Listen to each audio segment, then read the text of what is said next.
power plant should not be happening. And everybody involved in the case knew that this was an unprecedented request. And Jody, this unprecedented request by those who do not want the Clean Power Plan from the Obama administration to survive arrives at a Supreme Court, if memory serves, that's pretty evenly split at the moment. Correct. It's a 5-4 court that leans towards Republican-appointed justices, but people from that era say the Supreme Court was really different back then. It was alive with debate. Justice Anthony Kennedy was a Republican appointee, but he was also the swing vote. And somebody from that era called him a, quote, persuadable person. You never knew exactly which way he would come out. So how does this very evenly split court react, Adam, to this emergency request? Well, it arrives in the chambers of Chief Justice John Roberts. And in the ordinary course, what the lawyers involved in the case expected would happen was that he would simply deny it, deny the application, or maybe send it to his colleagues and they would collectively deny it. Mm-hmm. But what he does instead is he starts writing a memo telling the other justices that they should take this very seriously. And that sets off a 5-day sprint in which the justices are going to revise centuries of Supreme Court practice.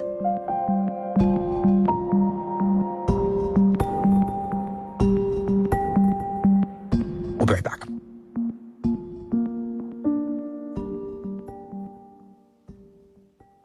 The Daily is supported by Harper Edge, publisher of What to Make of a Life, the new book by Jim Collins, author of Good to Great. What to Make of a Life offers a research-backed framework for a life fulfilled. Hear the stories shaping the world's conversation. You're listening to The Daily, produced by The New York Times. Learn more at nytimes.com/The Daily. Distribution of The Daily is made possible by American Public Media. APM produces and distributes programs that inform and inspire, entertain, and engage audiences everywhere. Support for Radio IQ comes from Wilderness Adventure at Eagle Landing, offering 2026 summer camps designed to provide opportunities for campers to explore nature, build confidence, and create memories. Details at wilderness-adventure.com. A Christian nationalist has gained some influence within the Trump administration. What does he think of the Pope's criticism of the war in Iran? I'd say he needs to read his Old Testament more. Psalm 144, verse 1, "Blessed be the Lord my rock who trains my fingers for battle."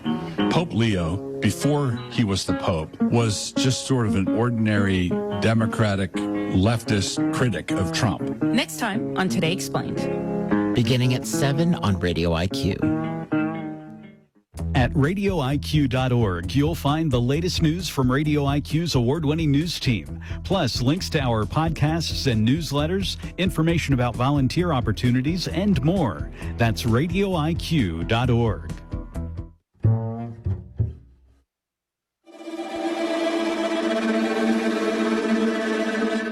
I'm Michael Barbaro. This is The Daily. Jody Cantor and Adam Liptak take us inside the 5 days that remade the Supreme Court. So Adam and Jody, we're now in the phase of this story where the justices are exchanging these memos that you have unearthed over these 5 days. And Adam, let's start with this opening salvo from the Chief Justice, John Roberts. Tell us about his first memo. So this is a 3-page, single-spaced memo on letterhead that says the chambers of the Chief Justice, and he explains to his colleagues why he thinks the Obama plan needs to be halted. He says it's going to impose enormous burdens on states and on the coal industry, and he says the EPA has kind of tricked us not long ago, and we're not going to let him do that to us again. Tricked how? What does he say? Just a few months before all of this, the court had ruled against the EPA in a case involving mercury emissions. That case had been litigated over 3 years, 3.5 years. The normal Supreme Court process. In the normal Supreme Court process, and nobody had granted the challengers a stay. So they were starting to comply with the regulation. As the litigation goes forward, the Supreme Court rules against the EPA, and the next day the EPA official puts up a blog post and essentially says, very nice you ruled against this, Supreme Court, but in the meantime, the rule has essentially gone into effect, and your ruling doesn't mean very much. And that seems to drive the Chief Justice crazy. He concludes at the end of the memo, the absence of a stay in that Mercury case allowed the agency to effectively implement an important program we held to be contrary to law. And you have the sense that he's peeved, he's irked, and he's not going to let it happen again. Roberts is telling his fellow justices in this memo, I don't like what I am seeing. Yes, and the Chief Justice may be right that in retrospect they should have paused the Mercury plan, which was pretty fast moving. But when you think about the Clean Power Plan, it's less clear that the court needs to act fast. And Justice Breyer says as much in a memo he writes responding to Roberts that same day. He lays out the chronology of the Clean Power Plan, which doesn't require industry to do anything for 6 years and doesn't require total compliance until 2030. Right, it's 2016, so that's quite some time. Right. So he's thinking there's plenty of time to do this in the usual course, and he doesn't know why the court should be doing what he says is quite unusual. He says it's unusual for the court to issue a stay of an agency's order during the time that the Court of Appeals is considering its lawfulness. What's so interesting is the Chief Justice's reaction. He writes right back the next day, and his tone changes a little bit. He seems to be getting more irritated. He's very insistent that the court needs to go ahead and block this. Justice Breyer is saying, hey, this is really unusual. Like there's something irregular about this. And the Chief Justice is saying essentially, I know, but it doesn't matter because this regulation is so expensive for states and the coal industry that we have to do something. And so the sense of impatience that runs through this memo is really animated by the fact that the Chief Justice is ready to rule now. He thinks the court is going to grant review. He thinks the court is going to strike down this Clean Power Plan. And he doesn't understand why you need to let the process run out because he knows what the answer is today. You know, in public, we're used to seeing the Chief Justice strike a very even-handed, magisterial tone.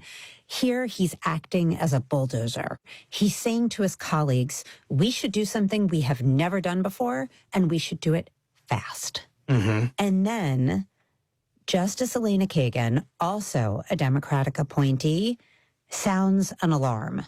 She files a memo opposing the chief's stance that is even more direct. She says, the unique nature of the relief sought in these applications gives me real pause. She also says, we need more time on this case. This is complicated. The gravity of this all is, based on these memos, starting to dawn on everybody involved.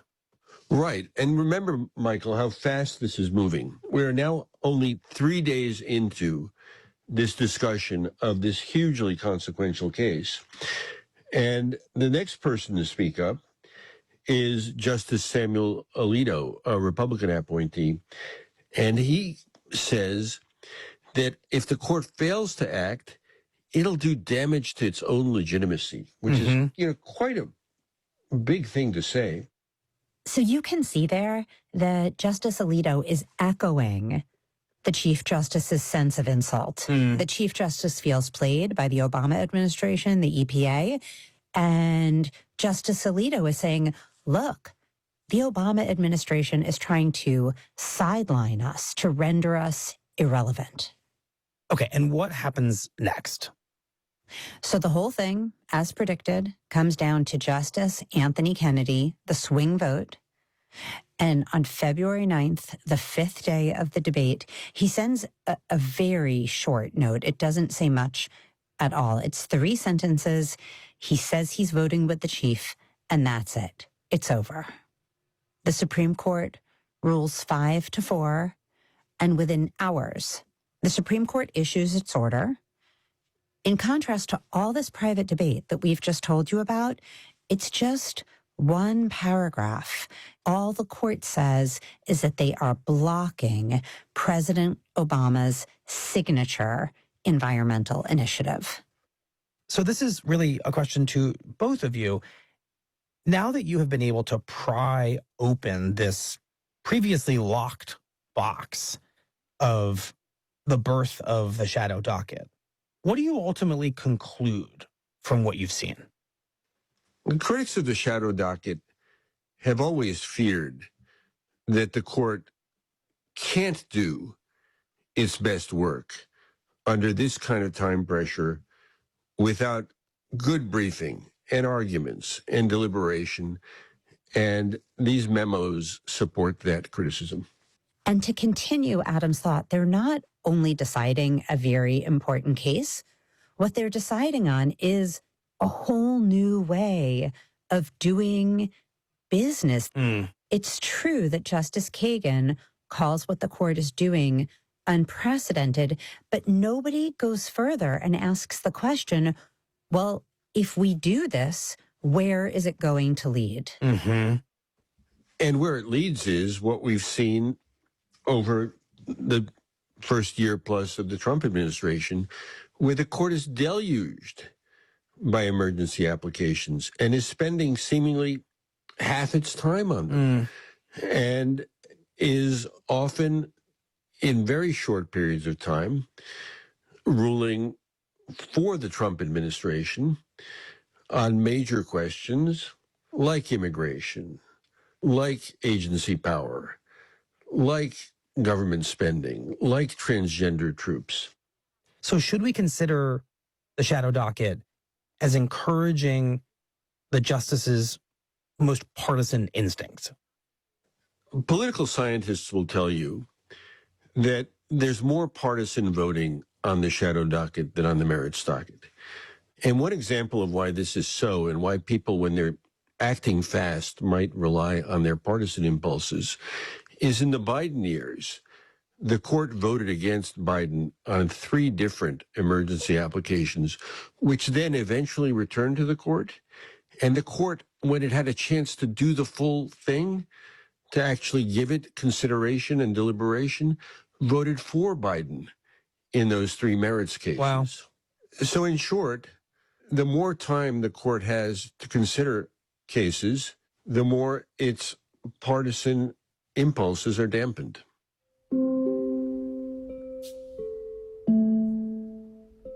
Deliberation also produces trust in the court, and that's the second part. You know, the Public trust. Correct.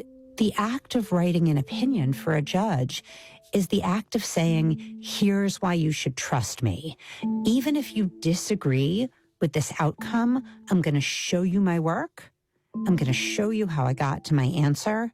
And so when the Supreme Court changes its way of operating and does that so much less, there is truly a risk to the legitimacy of the institution.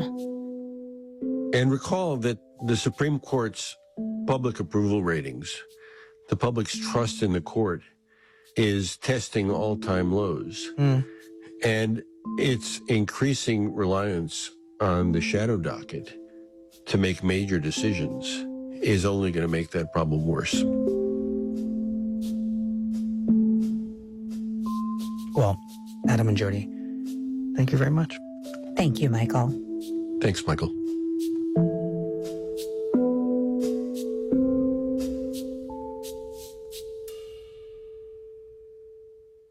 The Daily is supported by The Economist, providing reporting and analysis on global politics, economics, science, and culture, covering international trends and emerging issues shaping the world today. More information at economist.com. For everything you need to know about the most important stories of the day, you're listening to The Daily from The New York Times, distributed by American Public Media. APM produces and distributes programs that entertain and engage audiences everywhere.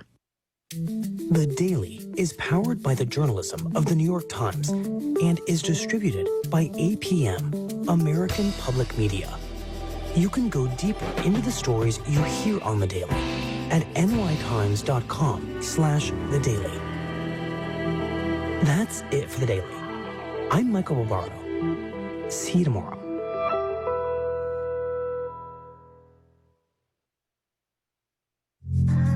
Hey, it's A. Martinez, and I want you to cast your mind back to all the road trips you've had with that car of yours. Of all the miles you've racked up on the odometer, how many hours were spent listening to public radio? If mileage has taken its toll over the years, donate that car, truck, or RV to this station. You'll help everyone put more miles on their radio with hours and hours of thought-provoking news and information. Here's how. Go to radioiq.org and click the support tab and select vehicle donation. You're listening to Radio IQ on WVTF Roanoke, WRIQ Charles City Richmond, WVTU Charlottesville, WVTW Charlottesville, WVTR Marion, WISE FM Wise, WQIQ Spotsylvania, WIUR Lexington, WEHC Emory, HD3 of WURV Richmond, and on 92.5 Richmond and 94.9 Fredericksburg. Radio IQ, a listener-supported community service of Virginia Tech, on your smart speaker and online at radioiq.org. Secretary of Defense Pete Hegseth has been talking about the war in Iran in distinctly biblical terms, citing Psalms, the resurrection of Jesus, and the Book of Quentin. And I will strike down upon thee with great vengeance and furious anger those who attempt to capture and destroy my brother. President Trump is comparing himself to Christ. Vice President Vance is fighting with the Pope. Watching all of this is the increasingly influential pastor Doug Wilson. He co-founded the church that Hegseth attends. Wilson's a Christian nationalist who would like the USA to be a theocracy. He'd also like to help us get there, though he doesn't think it's going to happen anytime soon. I believe that it is accelerating. I believe that we're making significant gains. I see us assembling resources, and I'm encouraged in that labor. But I don't expect to see what we're praying for in my lifetime. Pastor Doug Wilson and how much you should worry about his plans coming up on Today Explained from Vox. My Little Pony. First, today's news. BBC News with Roisin Hasty. Iran's chief negotiator has cast fresh doubt on whether a second round of peace talks with the United States will go ahead in Pakistan. Mohammad Bagher Ghalibaf said Tehran would not accept negotiations under the shadow of threats and was prepared to show new cards on the battlefield. There's been no official confirmation of whether Iran will send a delegation to Islamabad. The US Vice President J.D. Vance, who's due to lead the American team, is said to be preparing to leave Washington. Paul Adams is in Islamabad. Here, the scene is already set for another round of negotiations. Pakistan anxious to prove that its mediation is working. Preparations are well underway across the city and security is once again tight. There's a sense of expectation. American diplomatic and military planes spotted arriving at a nearby airbase. Good evening and welcome to our 7 o'clock p.m. session of Roanoke City Council on April 20th, 2026. I will ask our clerk, Ms. McCoy, to please call the roll. Ms. Sanchez-Jones. Here. Vice Mayor McGuire. Here. Mr. Nash. Here. Mr. Volleson. Here. Ms. Powers. Here. Mr. Hagan. Here. Mayor Cobb. Here, and a quorum is present. I will lead us in the invocation this evening and then also lead us in the Pledge of Allegiance. I invite everyone to stand, please.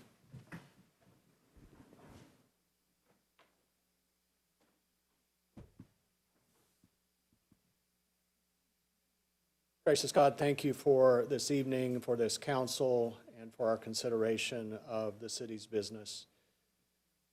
Please keep at the forefront of our minds the work that we do, the people that we serve, the health and wholeness of our city, the beautiful diversity and multicultural aspects of our city, and all that makes us who we are. May your presence be a blessing and a source of strength during this meeting tonight. In your holy name. Pledge allegiance to the flag of the United States of America and to the republic for which it stands, one nation, under God, indivisible, with liberty and justice for all.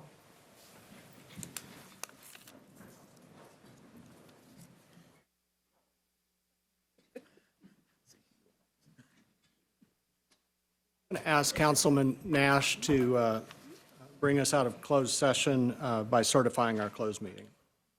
I move with respect to any closed meeting just concluded that each member of City Council in attendance certify to the best of his or her knowledge that only public business matters lawfully exempted from open meeting requirements under the Virginia Freedom of Information Act, and only such public business matters as were identified in any motion by which any closed meeting was convened, were heard, discussed, or considered by the members of council in attendance.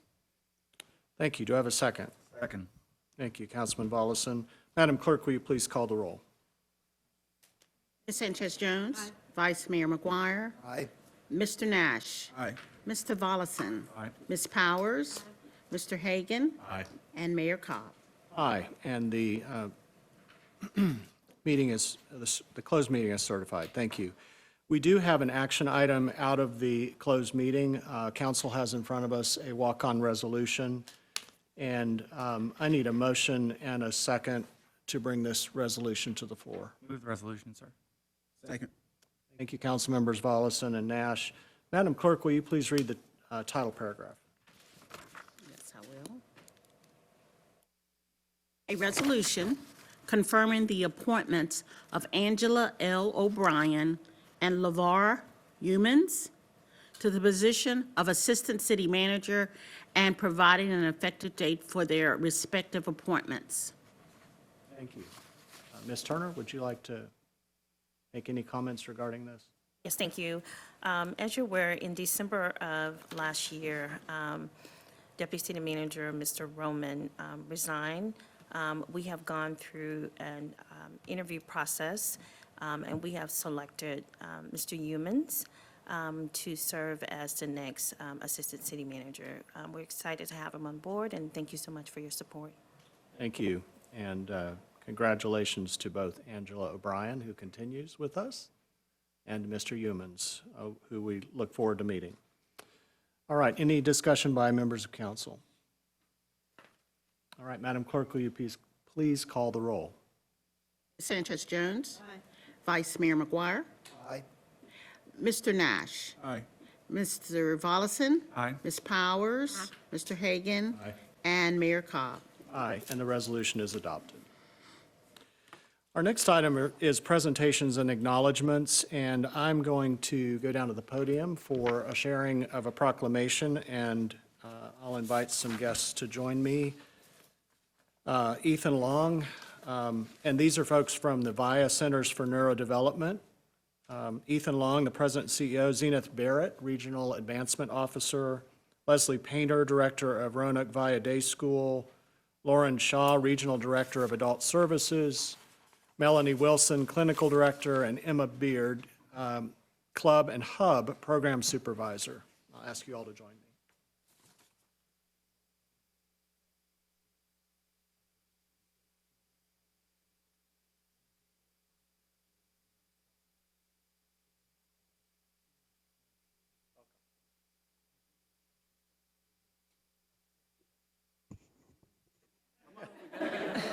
Come on, we'll get a picture in a little bit. Just come on over. I'm going to read the proclamation first. Thank you. This is in honor of Autism Acceptance Month.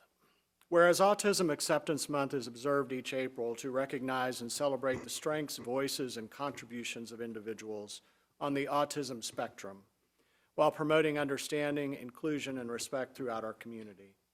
Whereas VIA Centers for Neurodevelopment envisions a world in which individuals, families, and communities support, embrace, and celebrate the differences related to autism and neurodevelopmental disabilities so that all may lead more fulfilling lives. Whereas VIA Centers for Neurodevelopment provides a comprehensive continuum of care across Central and Southwest Virginia, including early intervention services, specialized schools, and adult programs that support individuals and families at every stage of life. Whereas VIA's mission is to empower people to embrace the strengths and meet the challenges related to autism and neurodevelopmental disabilities by providing compassionate, evidence-based services throughout their lives. Whereas Vaya's work reflects the belief that every human being possesses inherent dignity and value and has the right to lead a purposeful and meaningful life while fostering essential life skills, community connection, and fuller inclusion in society. Whereas Autism Acceptance Month provides an opportunity for the City of Roanoke to affirm its commitment to being a welcoming and inclusive community that values neurodiversity and the unique contributions of all people. Now, therefore, I, Joseph L. Cobb, Mayor of the City of Roanoke, encourage all residents to join in promoting acceptance, inclusion, and celebration of individuals with autism and other neurodevelopmental disabilities, and to hereby proclaim the week of April 2026 throughout this great 8-time All-America city as Autism Acceptance Month. Thank you all.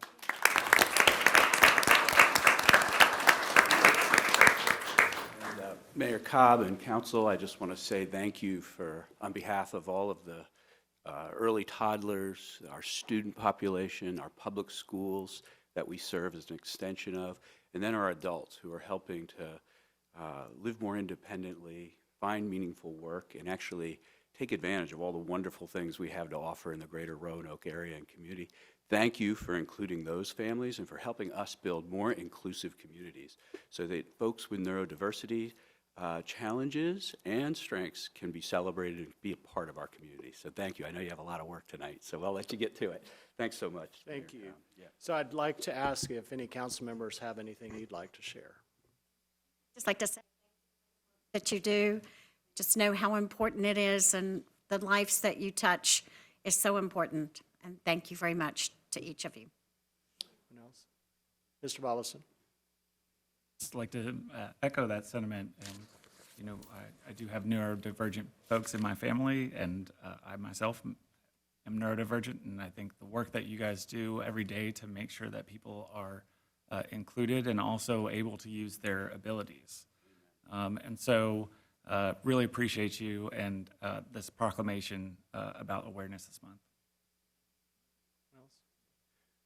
Well, I just want to express my appreciation to you all for the work that you do, for being here tonight. I think I've had the opportunity to tour both sites here in Roanoke and to see the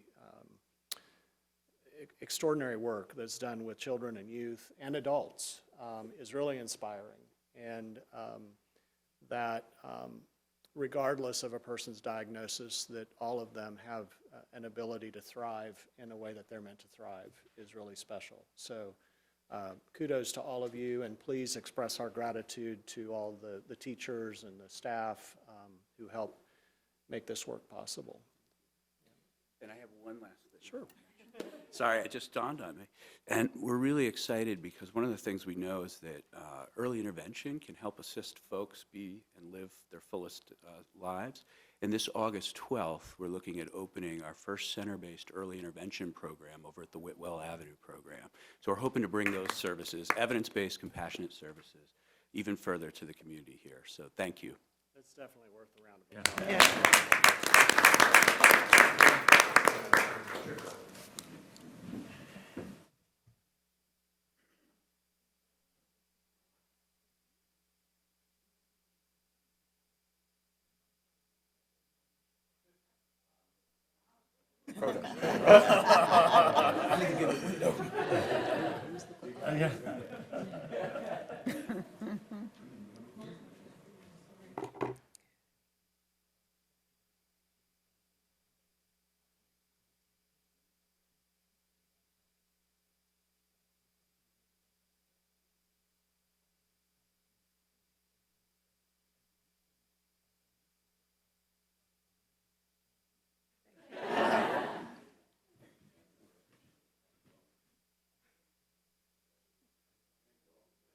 Thank you very much. Yes, thank you. Thank you.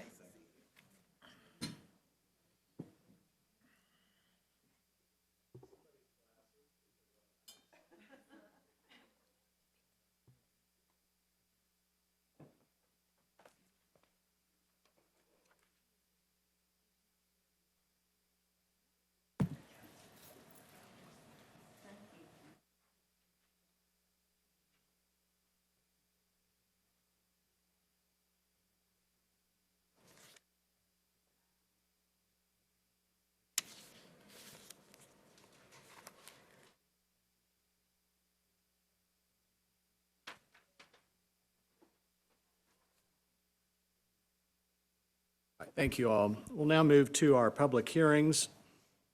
First public hearing is a request of the City of Roanoke to consider and adopt updates to the Complete Streets policy and adopt the Safety Action Plan, Speed Management Action Plan as a part of City Plan 2040, the city's comprehensive plan adopted in 2020. The Planning Commission continued this matter until Monday, May 11th, 2026 at 1:30 p.m.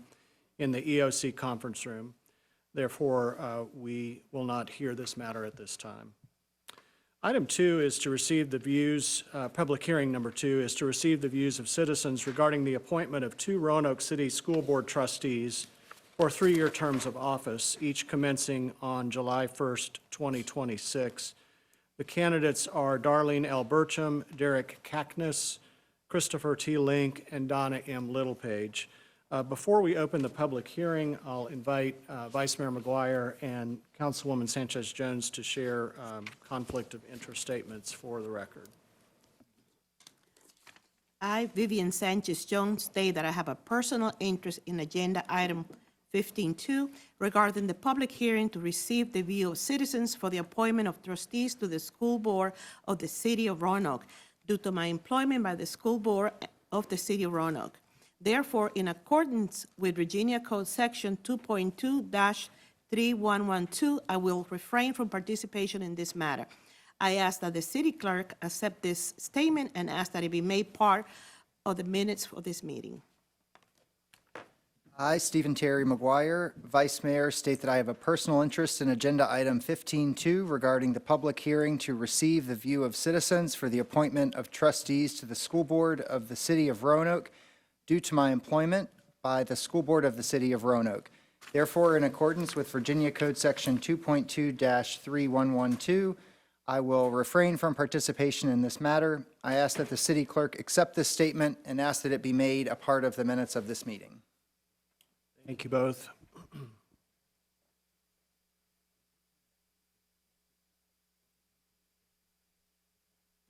Before I open the public hearing, I'll just share instructions for anyone who signed up to speak tonight, because this will also apply to the hearing of citizens on public matters. When you come up to the podium after your name is called, the mic is live, so you don't need to worry about that. Each speaker will have 3 minutes. You'll see a little box in the upper right-hand corner. Green means go or begin. Yellow means you have 1 minute remaining, and red means stop. If you're finishing up your remarks, I'll work with you to do that. And just a reminder to be respectful, to listen carefully to each speaker, and then matters that need further information will be forwarded to our city manager. All right, I'm going to open the public hearing for this matter, hearing from citizens regarding potential candidates for the Roanoke City School Board. And Madam Clerk, do we have citizens wishing to be heard on this public hearing? We do. Okay. If you'll just read 2 at a time. All right. Nancy Gray and Emily Casey.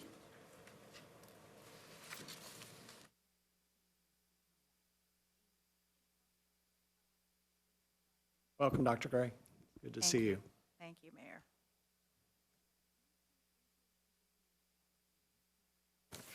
I'm here to speak on behalf of Chris Link, a candidate for the school board. The son of a public school teacher, the father of a 2nd grader at Grandin Court Elementary School, the recipient of an excellent public school education himself. Chris is firmly committed to public education and firmly committed to the very best education that every child in Roanoke City can possibly have. In his own service outside of his paid employment, if appointed, Chris will be fully committed, as he has been in the past year, to his service as a member of the school board. And any remaining time will be spent as Cub Master of Scouting America Pack number 11, where his daughter is also a scout.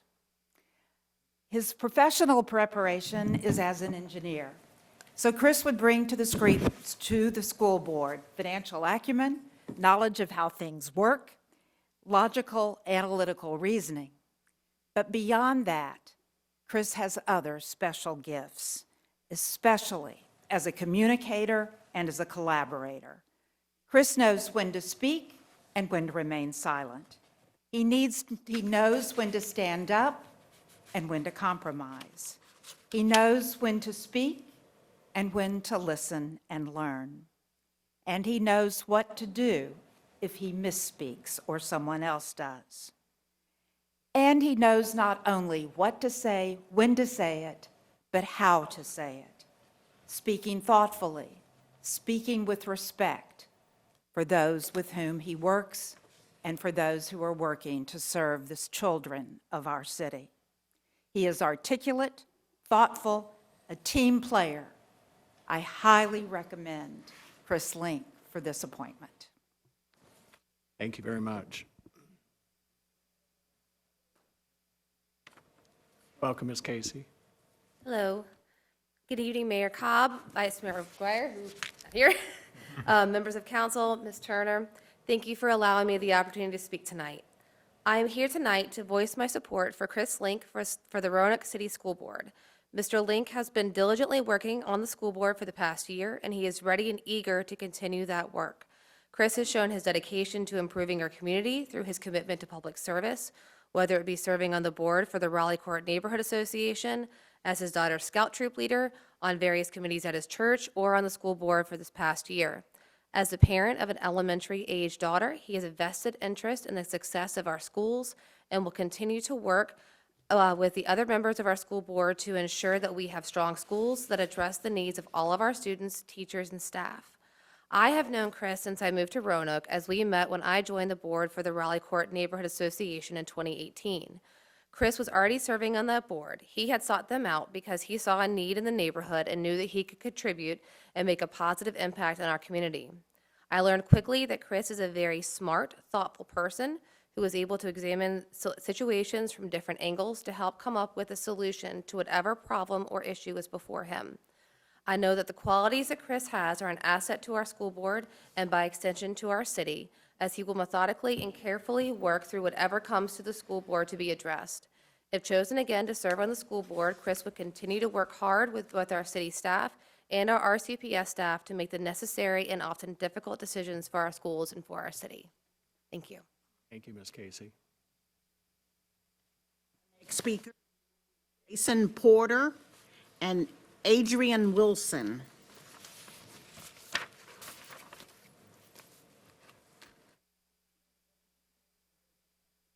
Welcome, Mr. Porter. Good evening, ladies and gentlemen of the council. I'm pleased to have the opportunity today to speak on behalf of Chris Link, who's seeking reappointment to the Roanoke City School Board. My name is Jason Porter. I'm a Roanoke City resident, and I live in the Raleigh Court neighborhood with my wife and 2 children. In fact, we've recently returned to the Valley from Northern Virginia because I feel so strongly about Roanoke's value proposition as a place to live and raise a family. My son's a kindergartner and in the Roanoke City schools, and my daughter's in preschool and about to enter the school system in the next few years. So the success of our public schools is a topic of particular interest to me. I've known Chris for about 10 years, and I can say without hesitation that he's one of the finest individuals that I've had the privilege to meet in my adult life. He's a dedicated father, a scout leader, a committed professional, and a kind and thoughtful friend. But more than that, he's a person of uncommon principle, dedication, and earnestness. He's deeply invested in the success of our schools and our city, and cares deeply about the quality of educational outcomes for our children and our local families. He also shows the rare combination of being both passionate about those issues and also a person who thinks twice before he speaks. He's a person of great integrity, and I hope that each of you will support him in reappointment so that he can continue contributing to the important work of the Roanoke City School Board. Thank you. Mr. Porter. The next speaker. Okay. Mr. Wilson. Yes, Mr. Wilson. Welcome.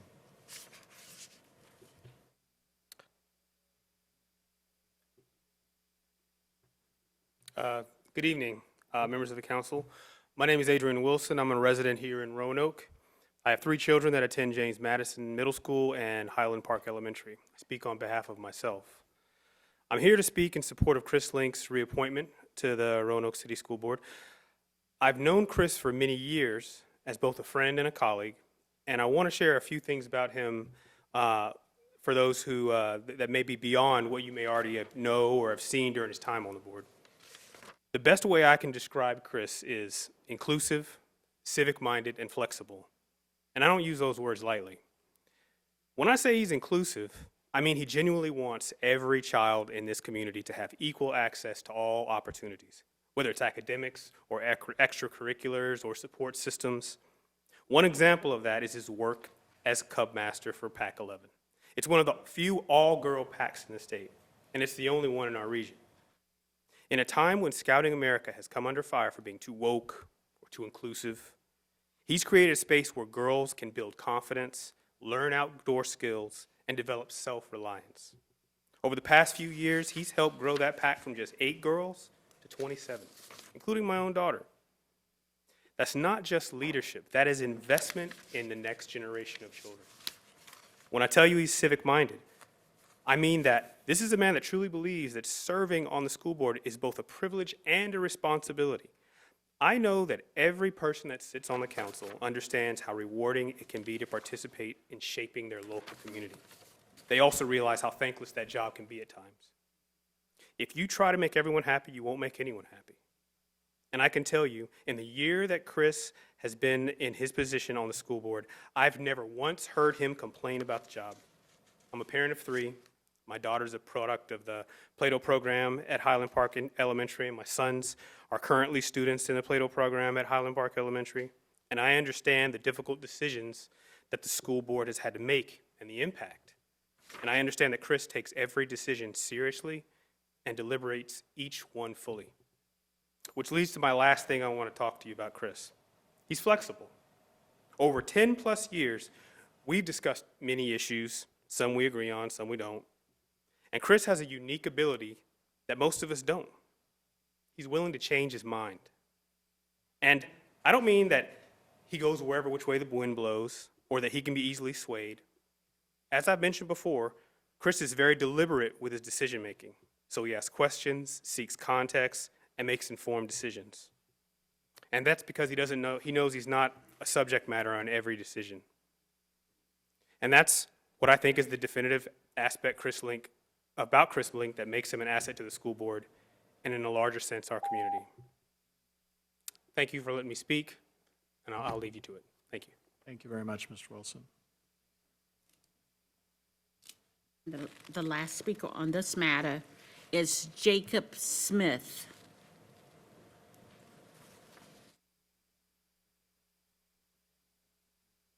Welcome, Mr. Smith. Hello. I can't follow that. These guys, I'm just going to read because I don't do public speaking very well. Fine. My name's Jacob Smith. I'm an associate professor of art and the head of the art program at Fire-EMS College. In my role, I work closely with students who come directly from our community high schools, including those from Roanoke City. I'm here to speak in strong support of Chris Link and his appointment to the Roanoke City School Board. I've known Chris for about 10 years, and in that time, I've come to respect both his character and his deep commitment to education. Our conversations have often centered on pedagogy, student development, and the realities of raising and educating young people in today's world. These are not abstract discussions for him. He takes them seriously, and that seriousness shows in his work. Chris is not just someone who supports education in theory. He is personally invested in our school system. He has a daughter in the Roanoke City schools, and he shows up. He attends high school football games, basketball games. He texts us the scores as they're going on. He's present in the life of a community that he serves, and that matters. It speaks to a level of commitment that goes beyond meetings and policy. From my perspective as an educator, I see firsthand the outcomes of a school system. I see students who are prepared and confident, and I see others who need more support. Chris understands that education is about the whole student. He's consistently supported both strong academics, athletics, and the arts, recognizing that each plays an important role in the shaping discipline and confidence and opportunity. I have also heard from teachers and staff within the system who've worked with him directly, and they speak highly of him. They describe someone who listens, who is thoughtful, and who approaches the challenges with care and professionalism. That kind of respect from educators is not given lightly. In addition, Chris has worked diligently and, excuse me, and equitably to navigate budget shortfalls that have impacted the school system. These are not easy decisions, and they require fairness and a clear understanding of priorities. He's approached this responsibility with balance and integrity. Just as important is who he is as a person. Chris is kind, he's professional and measured. He does not rush to judgment. He brings a sense of neutrality and thoughtfulness that is essential and effective in leadership, especially in a role that requires weighing many perspectives and making decisions that affect an entire community. He has already done strong work on the board and continuity matters. Supporting a school system is long-term work that requires dedication and consistency. From where I stand, both as someone who knows Chris personally and as someone who works with students shaped by local schools, I believe we need him to continue in this role. Thank you. Thank you very much, Mr. Smith. And that's all the speakers for this, okay? Well, I want to thank everyone who's turned out to speak for our school board candidates tonight. Appointment of these school board trustees will be made at a subsequent council meeting, but in between now and then, citizens are certainly encouraged to email council members, to call us, to have a conversation with us regarding your thoughts or support for a particular candidate. So again, thanks to all of the candidates and thanks to citizens who showed up to speak as part of this public hearing tonight. We'll move now to hearing of citizens upon public matters. This time is set aside by council as a priority for citizens to be heard. Oh, is Miss?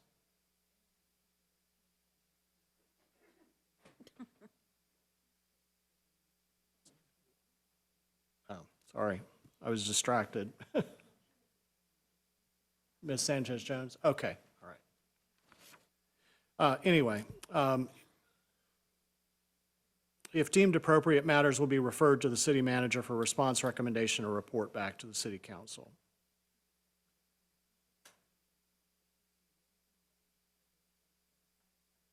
All right, so I think they've both left for the remainder of the evening, which is fine. All right, so again, we'll call speakers two at a time. So the first speaker will come up, the second will just be ready to follow that person. And Madam Clerk, if you'll call our first two speakers. Matthew Placido, okay, and George Dickinson. Welcome. It's good to see you again, Council. Hi, I'm Matthew Placido. I'm Vice President of the REA. We've met and spoken before, most of us. We find ourselves nearing the end of a long process regarding the school budget. Community members have said their piece, the PTSA has made their position clear, the students have voiced their concerns. Council is facing tough decisions, and we know not every demand can be met. But the REA has been consistent in its position since day one. We believe that there is a compromise available to protect the employment of the 65 educators who are currently at risk of finishing the year without a contract. Already the existing budget has taken its toll on staffing. Over 100 staff members have chosen to leave RCPS and their positions will not be filled. The REA knows that this will negatively impact the learning outcomes and undermine the progress RCPS has made in ensuring every student graduates with a diploma and a resume. But we also know it is ridiculous to blindside our educators in this way. RCPS is already looking at cutting $40 million over the next 5 years. Being given the leeway to do so, we could have ensured an orderly, gradual reduction in force that protected key services while easing into the higher class sizes. Instead, this council has opted to force onto the district $16 million in cuts, 40% of the 5-year reduction plan, all in 1 year. The result has been devastating. The district must cut with reckless abandon, and educators are being blindsided by spiking class sizes next year and letters telling them that they may not have contracts in a few months. As a result, teachers and principals are abandoning the district rapidly for fear that their job is next. What could have been a smooth transition to a leaner system has become a chaotic, disruptive shock. And already, we're seeing the results of this in our students who have learned that many of their teachers will not be returning and many of their beloved programs will be no longer continuing. The mayor and city council, as well as Dr. White and Ms. Appel, have all been very generous with their time and have met with the REA. And in these conversations, we have proposed a workable compromise where the city could issue a small bond, say a $3 million loan spread out over 10 years, that the district could take on in order to slow down the pace of the cuts and spread them more evenly. Neither party who we've explained this idea of a plan to has explained why it could not be pursued, yet the current budget does not take advantage of this opportunity. Additionally, given that such an approach would force higher debt service onto the district, it would be opportune to assure the purchasers of said bond that the district could pay it back by council adopting a resolution clarifying how the funds will eventually be put back when the financial situation of the city changes over the course of the next few years. The REA has discussed this option with many people on council, and we haven't heard any objections as to why it could not be made. So we're left with only one conclusion. It is the policy of this council to alter the funding landscape of our city schools by forcing the burden onto teachers and school staff. We hope that these failures of imagination can be rectified by this Thursday, and we hope that we can move forward with some kind of solution that spreads the pain evenly over the next 5 years. Thank you for your time. Thank you, Mr. Placido. Welcome. Good evening, Mayor Cobb and members of the council. My name is George Dickinson, and I am a Roanoke City resident. I work as a teacher in Roanoke City Public Schools. One of teachers' well-known job is asking a question and then guiding students toward the answers. Roanoke City is currently learning the answer to a question no one wanted asked. What happens when the school's budget is cut by millions of dollars? The answer is slowly becoming clear. Over 100 positions left by current educators resigning or retiring will go unfilled. 65 teachers have either been let go or are on a to-be-determined contract. This will undoubtedly lead to larger classroom sizes, more discipline problems, and more strain and stress on the educators staying, and many are choosing to leave because of this. I am concerned that the schools will lose experienced educators, and that experience is difficult to replace. We are also currently looking at equity issues. The loss of activity buses, both before and after school, will mean that only those students with a ride will be able to attend zero-period classes and participate in after-school arts and athletics. Those suffering from this will almost assuredly be the students who need this outlet, those for whom the schools are the only path for them to participate in these activities. Another example of a program being cut is the Play-Doh program, a gifted program that I am very involved in as the music teacher at Highland Park, and the district gained valuable experience from all of the educators that have participated in this. It will be hard to get this program back if it is cut, if not impossible. The losses seen from cutting these programs will be widespread and will take many years to recoup. It's much like my ride down to Granite Village on my bike as I go to Highland Park. It's a very easy travel down. It is much harder going back uphill to my house. While the City Council is not making these particular decisions, the budget cuts placed on the schools are the cause of this. To say I'm disappointed with these cuts would be an understatement. Schools are the foundation that the city sits upon, a place of learning for the residents' children, and a selling point to companies and individuals looking to reside here. I would hope the members of this council would commit to attempting to restructure the budget to give some of this money back to the schools this year. However, if this is not possible, I would ask that at the very least they commit to returning the funds to the schools to their previous levels of funding in the following years. As a resident of this city, I voted for members of this council who I thought would be best champions of this city, and I cannot in good conscience support a council who votes against education. Thank you very much for your time. Thank you, Mr. Dickinson. All right, our next. Chanel Henderson and Michelle Brooks. You say the first name again? Chanel Henderson. Don't believe that Ms. Henderson is here. And Michelle Brooks. Ms. Brooks is. Welcome.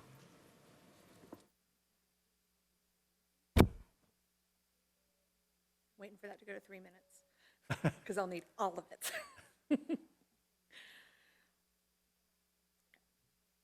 I'm Michelle Brooks, citizen, teacher in RCPS, and a parent of an RCPS student. I stand before you today to express yet again my anger and disappointment about the lack of funding RCPS is receiving the next year. Dr. Brad Johnson said, "We say what, excuse me, we say we want every student to succeed, but we don't value the places where a lot of them actually do. PE, art, music, band, or CTE. That's where a lot of kids finally feel they are good at something. That's where they want to be. That's where they start to believe in themselves. The word education comes from educere, which means to lead or to bring out the talents and passions already inside every student. And for a lot of them, that doesn't happen on a test. It happens on a field, on a stage, in a shop, with a paintbrush in their hand. That's where they find what they're good at, what they love, sometimes even what they'll do with their life. Isn't that what it means to prepare them for their future? Roanoke City Schools has done a great job at helping students discover what they love, their strengths, and preparing kids for the future. Well, they have done a great job. However, with the loss of 65 staff positions due to the new funding formulas from Roanoke City, extracurricular programs will be cut, activity buses won't run for our students to find those passions and nurture them, classes will be larger teacher-to-student ratio, and unfortunately, more behavior issues will ensue due to higher classroom needs. This will directly impact the student learning environment. The city manager and city council will only have themselves to blame as the quality of RCPS declines. Instead of saying you support education, you need to put your money where your mouth is and actually show action for supporting education. Be creative. Find ways to show schools that schools are a priority in Roanoke. Bring back Eat for Education. That program raised $4.5 million for schools over a 2-year period. That would help close the $14 million deficit schools are facing. There are many high-quality teachers that are leaving the profession or the city schools due to the lack of funding RCPS is receiving this year. That ultimately hurts the students and the city. You may not see it this year, but it ultimately will come back. You will see the pinpoint, the decline due to not having the proper funding. Thank you. Ms. Brooks. The next speaker will be Haley Huber. Andrea Renshaw.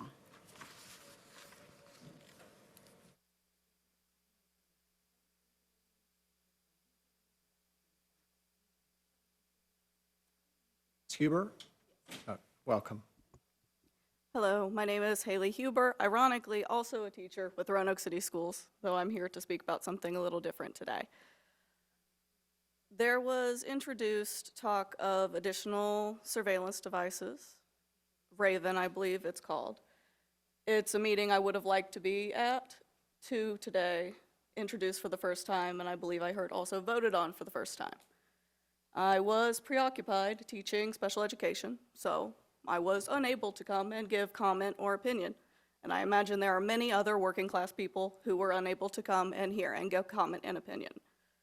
So really what I just want to communicate is that as a constituent, it feels very dishonest for something to be introduced in the paper on the 17th, voted on today, and that was not a lot of time to make arrangements to, one, research what's going on, to be an active member of my community, and two, to arrange for time off. Apparently there's a lot of other teachers here in the room, and they know the time it takes together to throw together sub-plans. It's not something I can just do. And it makes taking part very inaccessible. It feels like a huge misstep, and whether intentional or not, it feels very dishonest. Thank you for your time. Very much.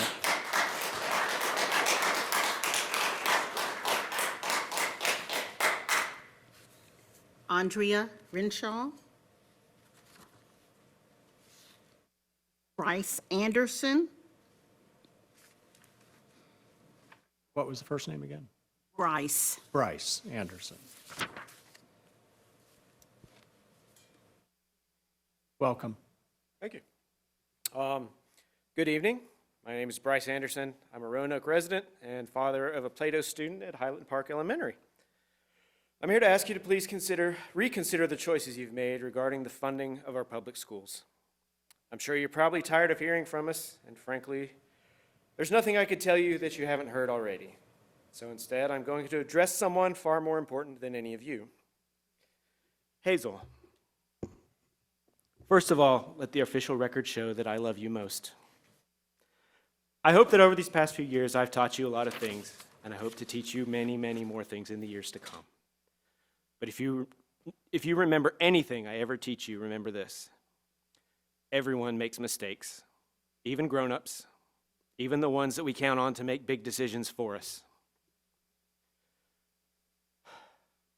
And while it's important to try not to make mistakes in the first place, it's far more important to recognize when you've made a mistake and to make it right. Fixing a mistake can be hard. Sometimes it's hard to even recognize when you've made the mistake.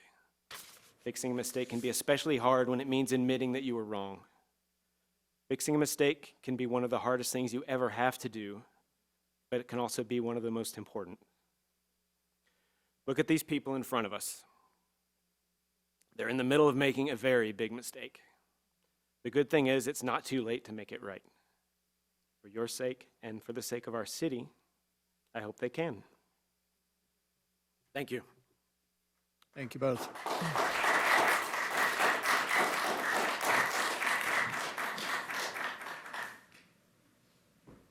Ellen Vanden Eyck and Jane Vanden Eyck.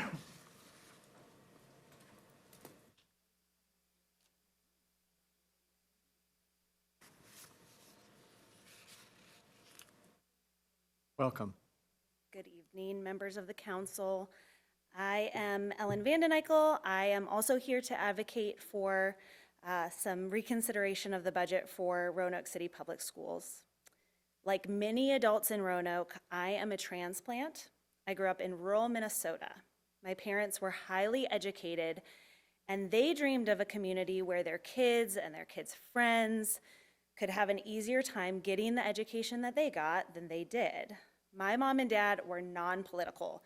They never talked politics at all, except for when it came to education. They always were trying to get people in our little community to give more and to do better when it came to our schools. Even though my schools weren't always very well funded, I was proud of the education that I received. I still am. And when the money wasn't there, the people stepped up. Teachers, administrators, family members, they did everything they could to make sure we got the education that we could get. But when I go back to my hometown in Minnesota, that is not what it looks like anymore. Hard work and love goes a very long way toward education for children, but infrastructure matters. Today, their buildings are crumbling, the test scores are among the worst in the state, their teacher retention is terrible. The community has been putting their dollars elsewhere for decades, and it shows. There's still so much hard work and love there, but the love needed to show up financially, and it hasn't, and now you can see it. I don't want my kids' schools to have that trajectory. I have kids at Woodrow Wilson Middle, Highland Park Elementary, and Grandin Court Elementary. And when my family made the decision 4 years ago to switch from private school to public school, we did it because we believe in quality education, not just for our kids, but for every kid. So, keeping our Roanoke City Public Schools well-funded means our school system deserves to serve all of these kids today and tomorrow. Thank you very much.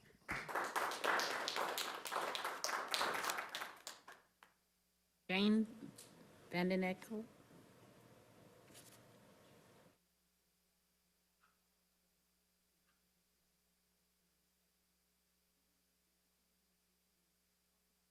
Welcome. Hello. Good evening, Roanoke City Council members. My name is Jane. I'm an 8th grader. I'm a student at Woodrow Wilson Middle School. I'm a member of the Future Business Leaders of America. I'm a track athlete, and right now, I'm an advocate. There are almost 14,000 children in Roanoke City Public Schools. Many of them take part in clubs and sports. In fact, I just came from track practice, And every day, about 20 to 30% of the team relies on the activity bus to get home. The National Center for Education Statistics has some facts I would like to share with you. If you take place in an extracurricular, you are 14% more likely not to have an unexcused absence. You are also 18% more likely to have never skipped a class. You are 20% more likely to have a GPA of 3.0 or above, and you are 20% more likely to earn a bachelor's degree or above. Many of those students who are in extracurriculars rely on the activity bus to get home. If you cut the budget, part of the budget for the school system, activity buses may be affected. Without that support, many students would not be able to take part in extracurriculars. This may lead to drops in attendance and in grades, consequently.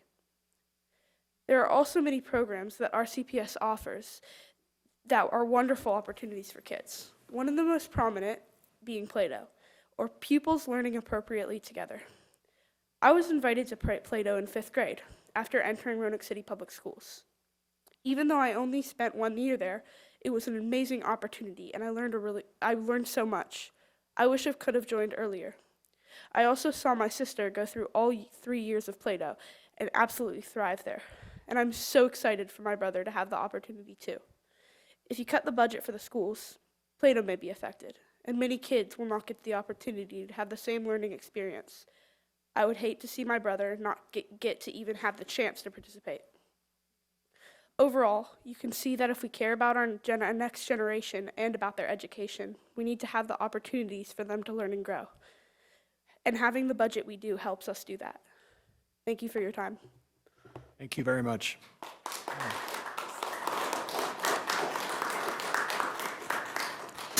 Amelia Anderson and Jacob Smith.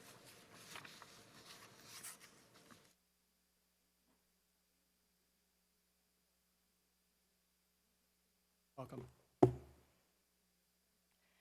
Thank you for taking the time to hear me, the public comment today, after you voted for this afternoon.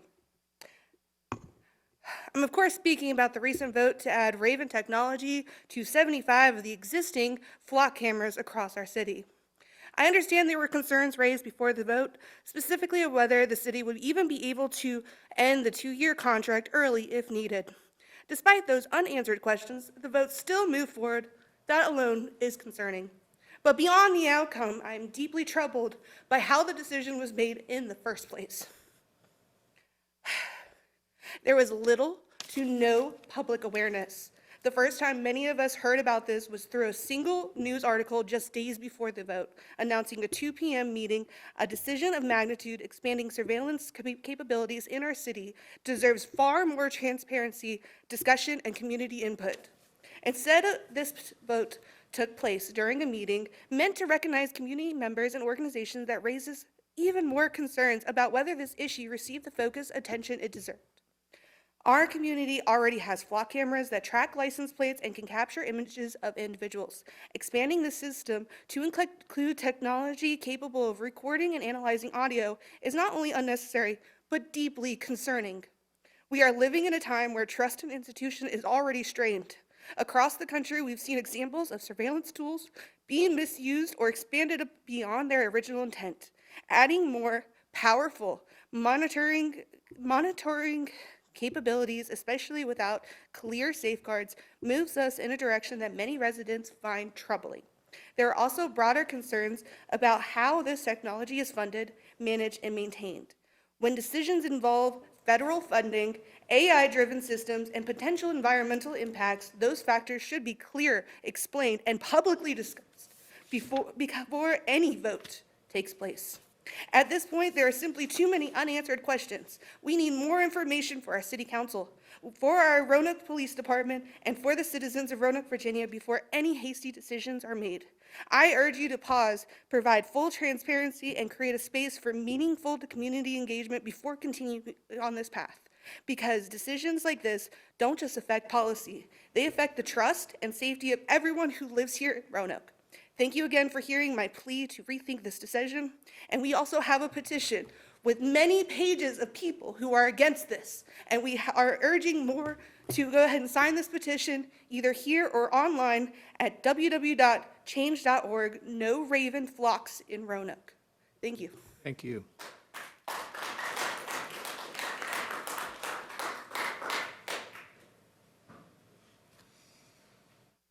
How do you follow that? Welcome back.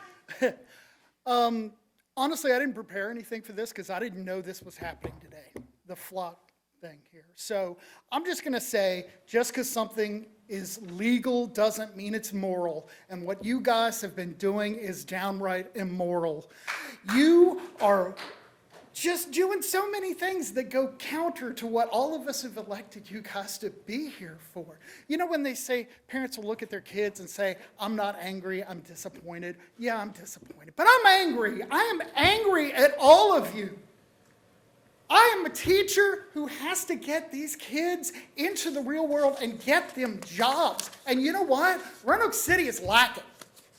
We get kids from Roanoke County, we get kids from Martinsville, we get kids from all over, and you guys are lacking. And what are you doing? You're taking money away from the schools and you're investing in a surveillance program? You're investing in a surveillance program at a time of national danger. You're investing in a surveillance program that probably will be surveilling you in 5 years. I am an artist. I am somebody who has to think about what I put on a gallery wall might get me hung someday. And it is not a theoretical thing that in the future we might have some fascist dictator or somebody. We have dangerous times here. We have people being killed by the government in internment camps. We stood here 10 years ago with a mayor who was advocating for internment camps. And now you guys want to put in surveillance systems? You are voting for immoral behavior. You're immoral. I voted for you. Never again. You're cool.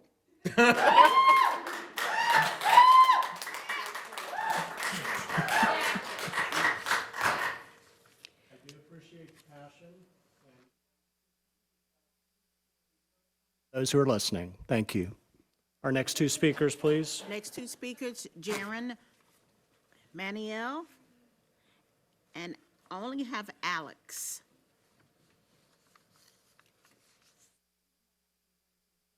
Welcome. Good evening, members of the council and the mayor. Thank you so much for letting me speak again. I am also here to talk about the Raven cameras. I was here earlier. I listened to the comments made by the Roanoke Police Department, and I wanted to kind of like reiterate some points that they kind of sort of missed the mark on a little bit. First off, the council was told that the grant makes it free. I want to be precise about what the grant actually is. I located on the Bureau of Justice Assistance website. It is the fiscal year 2024 Edward Bryan Memorial Justice Assistance Grant. Local formula allocation, about $57,251.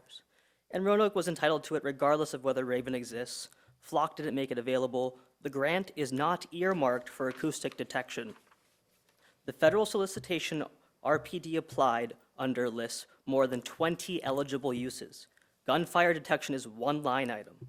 Others on that same list include crisis intervention training, mental health co-responders, community violence intervention workers, de-escalation training, victim services, and extreme risk protection order programs.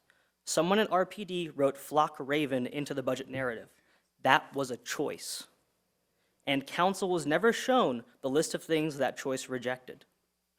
In 2019, Roanoke PD used the same grant program to hire a reset coordinator, a worker who responds to families after homicides.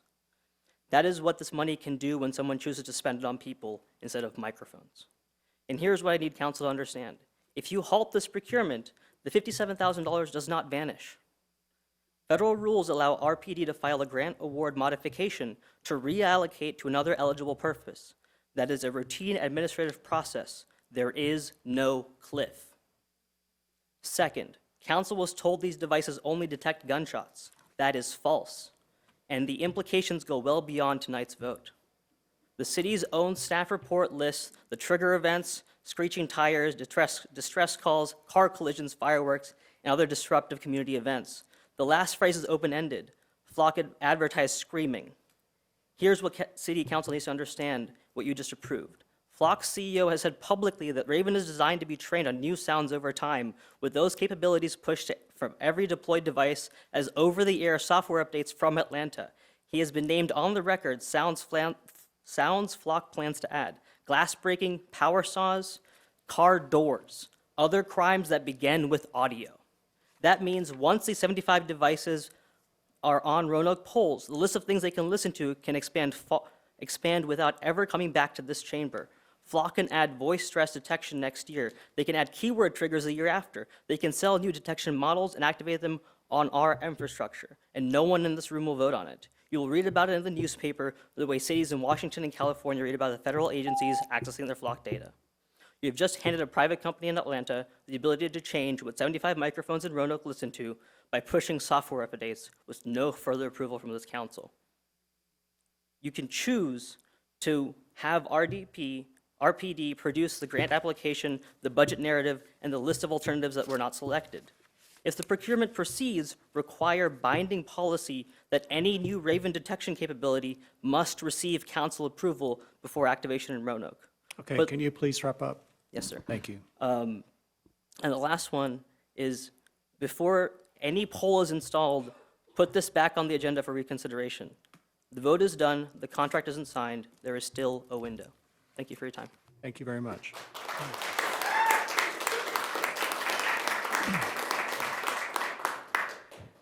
The next speaker, I believe, was Alex, but we don't have a last name. Is there an Alex in the room? All right, let's go on to our next two speakers then. We're done. Oh, that's it? All right. All right.